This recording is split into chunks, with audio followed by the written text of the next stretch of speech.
Այսօր ուզում ենք խոսել մեր կրթական համակարգի կարևոր մի բաղադրիչ հանդիսացող հայոց պատմության առաջարկված նոր հայեցակարգի եւ չափորոշիչների մասին։ Գիտեք, որ մի քանի օր է արդեն նախարարության կայքում գրվել է եւ բուրըն քննարկումներ են գնում, ընդ որում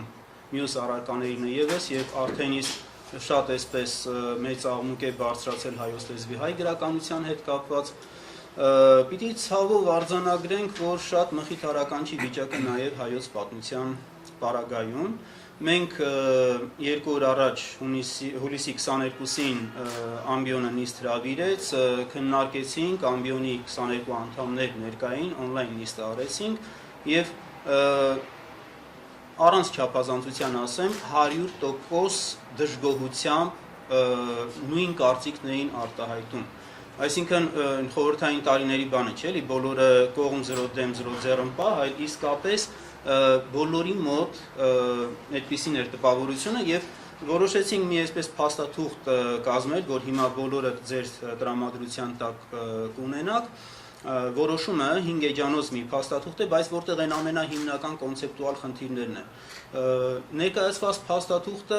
ինչ ասեմ, մենք չենք անդրադարձել տերմինների սխալ օգտագործում, ուղղագրական խայտառակ վիճակ, որը դեպ լեզու գրականությունն էլ էր այդ վիճակը, որ վայել չի նախարարությանը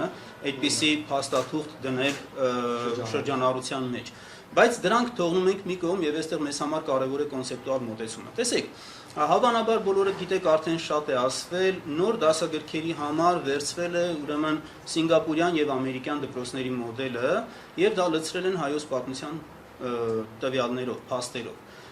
Ինքնին մոտեցումը շատ արտառոց է եւ անընդունելի։ Ամենայն հարգանքով եւ ամերիկյան եւ սինգապուրյան եւ աշխարհի բոլոր երկրների կրթական համակարգերի նկատմամբ։ Գիտեք, եթե օրինակ, չգիտեմ, ՏՏ ոլորտում, կարելի է ասենք մյուս երկրից վերցնել ուղղակի sense ասած copy paste անել, հումանիտար գիտությունների դեպքում, առավել եւս ազգային առանձնահատկություն ունեցող գիտությունների առարկաների դեպքում դա անթույլատրելի է։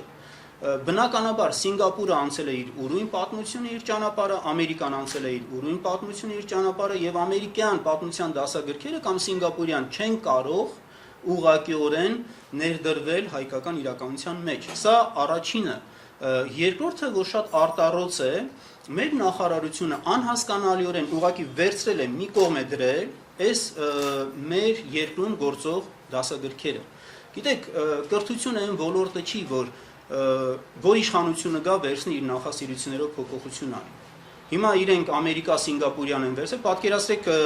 3 տարի հետո իշխանափոխություն է լինում, նոր իշխանությունները գալիս են եւ վերցնում են ֆրանսիական դպրոցների մոդելը։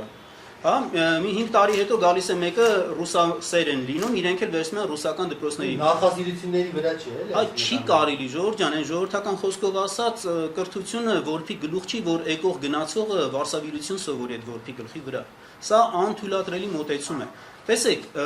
մենք 2009 թվին գնացինք նոր դասագրքերին, որում նոր դասագրքերը ստեղծողներից մենք եղել ենք նաև այդ խմբի մեջ, բայց սա կապ չունի այս ասուլիսի հետ։ Նոր դասագրքերը ստեղծելիս մենք ամբողջ նախորդ փորձը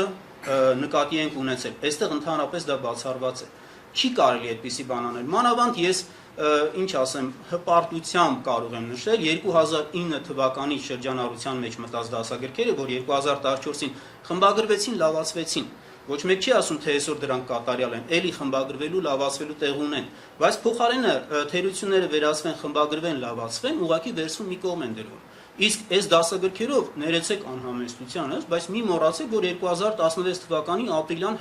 հերոսական սերունդն է կրթություն ստացել։ Եթե վատը լինեին, դեն շպրտելու լինեին, այդ հայրենասիրական ոգին նաև այս դասագրքերի ներդրման շնորհիվ էր։ Այսինքն այսօր գործող դասագրքերը